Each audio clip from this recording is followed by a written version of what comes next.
አለ ዛሬ ጀዋር መሐመድን ብትገል አንተ ያ ህዝብ ዝም ብሎ የሚተኛ መሰለ?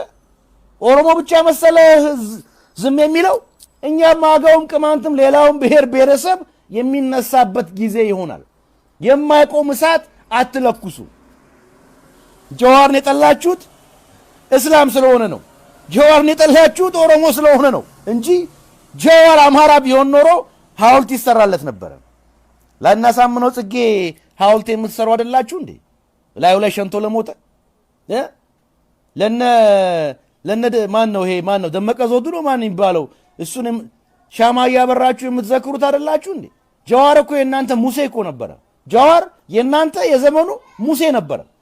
ብታቁበት ኖሩ ለናንተ ለአድሃውያኖቹ ጀዋር ለናንተ ሙሴ ነው። ዛሬ ይገደል የምትሉ ነገ ግን ጦርነት እያወጃችሁ ያላችሁት እናንተ ናችሁ። በዛ